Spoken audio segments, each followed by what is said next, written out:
وفاقی وزیر داخلہ کی کاموکی میں مرحوم ایس پی عدیل اکبر کی رہائش گاہ آمد، اہل خانہ سے اظہار تعزیت۔ محسن نقوی نے کہا، ایس پی عدیل اکبر اسلام آباد پولیس کا اثاثہ اور فرض شناس آفیسر تھے، ان کی ناگہانی موت سے دلی صدمہ ہوا۔ پاک سعودیہ تعلقات نئی بلندیوں پر، وزیر اعظم میاں شہباز شریف کی سعودی ولی عہد محمد بن سلمان سے ملاقات، فیلڈ مارشل سید عاصم منیر اور نائب وزیر اعظم اسحاق ڈار کی بھی شرکت، باہمی تعلقات سمیت علاقائی اور بین الاقوامی صورتحال پر تبادلہ خیال، دونوں ممالک کے درمیان سرمایہ کاری اور توانائی کے شعبوں میں تعاون بڑھانے پر اتفاق۔ وزیر اعظم کا ایکس پیغام میں دونوں ممالک کے برادرانہ تعلقات کی پائیدار مضبوطی کا اعادہ، کہا ملاقات میں تجارت اور معاشی تعاون کے شعبوں میں شراکت داری بڑھانے پر گفتگو ہوئی۔ پاکستان کی خوشحالی اور تعاون کے لیے محمد بن سلمان کی وابستگی اور حمایت کا تہہ دل سے مشکور ہوں۔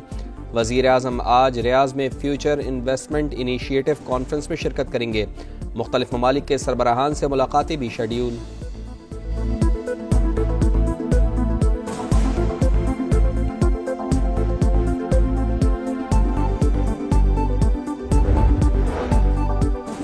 پاکستانی معیشت کے استحکام میں سعودی عرب کا اہم کردار، پاکستان کو $1 ارب کے تیل کی سہولت دے گا، $5 ارب کی ڈپازٹس رول اوور ہوں گے، $2 ارب دسمبر اور $3 ارب آئندہ سال جون میں واجب الادا ہیں۔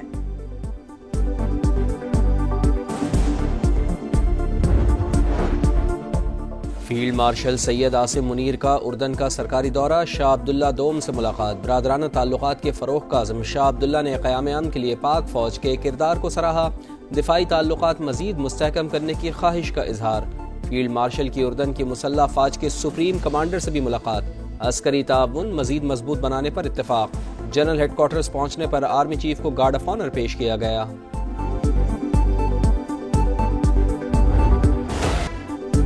استنبول میں جاری پاک افغان مذاکرات مشکلات کا شکار، افغان طالبان پاکستان کے مطالبات پوری طرح تسلیم کرنے کو تیار نہیں، میزبان ملک نے بھی پاکستان کے منطقی اور مدلل مطالبات کو معقول اور جائز قرار دیا۔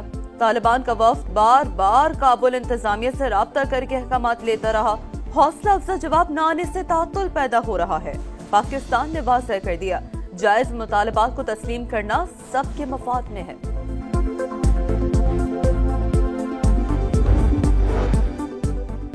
پاکستان اور بنگلہ دیش کے درمیان 20 سال بعد جوائنٹ اکنامک کمیشن کا اجلاس، وزیر پیٹرولیم علی پرویز ملک اور بنگلہ دیشی مشیر خزانہ کی شرکت، بنگلہ دیش کو چین اور وسط ایشیائی ممالک سے تجارت کے لیے کراچی پورٹ استعمال کرنے کی پیشکش، براہ راست فلائٹس شروع کرنے کے لیے کام تیز کرنے پر اتفاق، حلال فوڈز کے معیار اور سرٹیفیکیشن میں تعاون کی یادداشت پر دستخط، نالج کوریڈور کے تحت بنگلہ دیشی طلباء کو 500 اسکالرشپس کی تجاویز، مشترکہ اعلامیہ جاری۔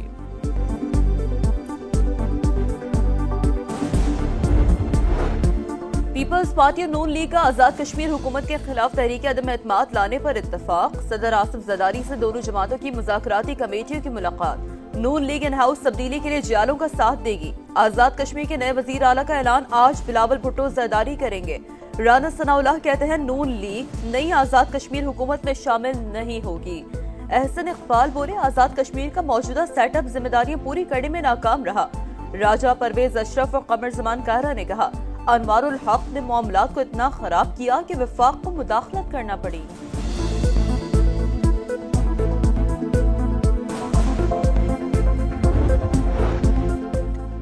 وزیر اعظم آزاد کشمیر ڈٹ گئے، چودھری انوار الحق کا مستعفی نہ ہونے کا اعلان، بولے جن کے پاس نمبرز پورے ہیں وہ تحریک عدم اعتماد لے آئیں، اکیلا آیا تھا، میرے ساتھ دوست بھی ہیں، جب تک اختیار ہے کام کرتا رہوں گا، میری قدر میرے جانے کے بعد ہوگی۔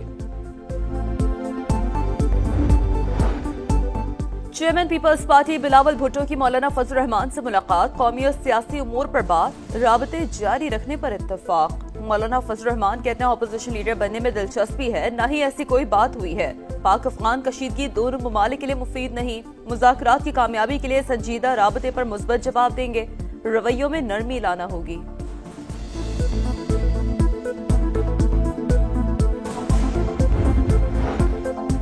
وزیر اعلیٰ خیبر پختونخوا سہیل آفریدی 2 ہفتے بعد بھی کابینہ تشکیل دینے میں ناکام، اہم منصوبے اور سرکاری امور تعطل کا شکار، پی ٹی آئی رہنماؤں کا بانی سے ملاقات پر اصرار، گورنر فیصل کریم کنڈی کہتے ہیں مختصر ہی صحیح کابینہ بن جانی چاہیے تھی، علی امین گنڈاپور کو کیوں نکالا، کیا وہ میر جعفر اور میر صادق تھے؟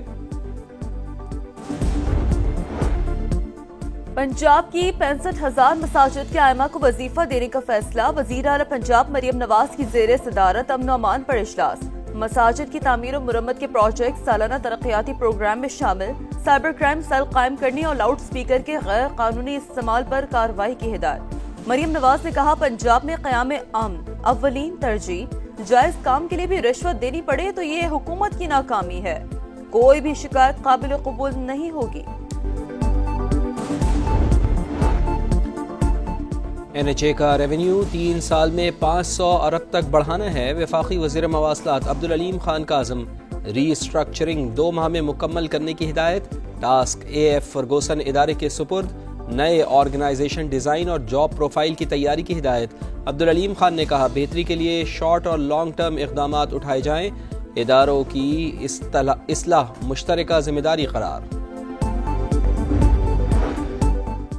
مسلسل چوتھی بار شرح سود 11% پر برقرار، اسٹیٹ بینک نے 1.5 ماہ کے لیے نئی مانیٹری پالیسی جاری کر دی۔ اجلاس میں مہنگائی کی شرح، درآمدات و برآمدات اور تیل کی قیمتوں کا جائزہ، زر مبادلہ کے ذخائر اور مالیاتی خسارے پر غور، تاجروں کا اظہار مایوسی، فیصلہ سمجھ سے بالاتر قرار۔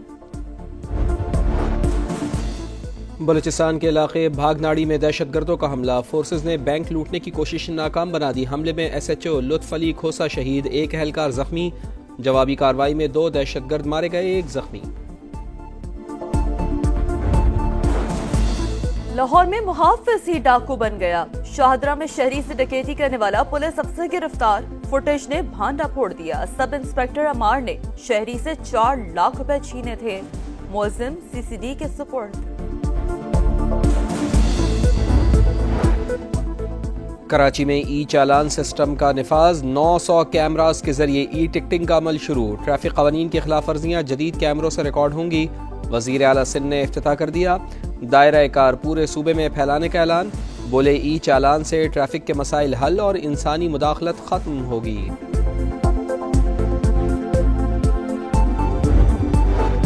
جنگ بندی معاہدے کی خلاف ورزی، اسرائیل کے غزہ کے مختلف علاقوں پر حملے، 8 فلسطینی شہید، ملبے سے ملنے والے مزید 50 لاشیں سپرد خاک۔ حماس کے سابق سربراہ یحییٰ سنوار کی شہادت سے پہلے کی نئی ویڈیو سامنے آ گئی۔ یحییٰ سنوار کو ایک ساتھی کے ساتھ اپارٹمنٹ میں دیکھا جا سکتا ہے۔ حماس نے ایک اور یرغمالی کی لاش اسرائیل کے حوالے کر دی، دیگر کی تلاش کا کام جاری۔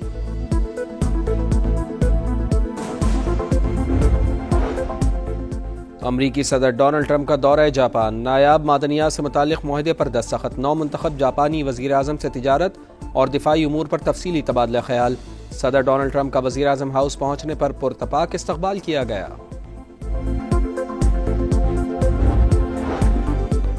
ترکی اور برطانیہ میں یورو فائٹر طیاروں کی خریداری کا معاہدہ، برطانیہ 8 ارب پاؤنڈ کے 20 جنگی طیارے فروخت کرے گا۔ برطانوی وزیر اعظم اور ترک صدر کی ملاقات میں مشرق وسطیٰ، عالمی اور علاقائی صورتحال پر تبادلہ خیال۔ نیا مشن، نیا چیلنج، پاک جنوبی افریقہ پنک T20 آج پنڈی میں ہوگا۔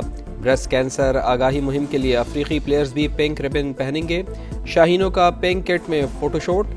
وکٹ کیپر عثمان خان مڈل اوورز میں کھیلیں گے۔ کپتان کی پریس کانفرنس، سلمان علی آغا نے کہا Babar Azam world class player ہیں، ایشیا کپ سے کافی کچھ سیکھا، غلطیوں سے سیکھ کر ورلڈ کپ کی تیاری کریں گے۔ جنوبی افریقی کپتان نے پاکستان کو خطرناک حریف قرار دے دیا۔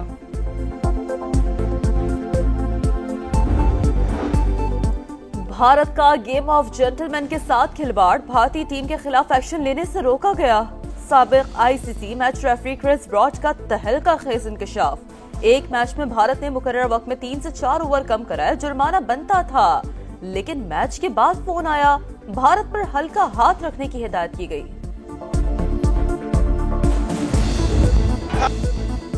اور پاکستان ایشین یوتھ گیمز والی بال ایونٹ کے فائنل میں پہنچ گیا، سیمی فائنل میں انڈونیشیا کو شکست دی۔ پہلا سیٹ ہارنے کے بعد شاہینوں کا زبردست کم بیک، لگاتار 3 سیٹ جیت کر فائنل میں جگہ بنا لی۔ گولڈ میڈل مقابلے میں پاکستان کا ٹاکرا 29 اکتوبر کو ایران سے ہوگا۔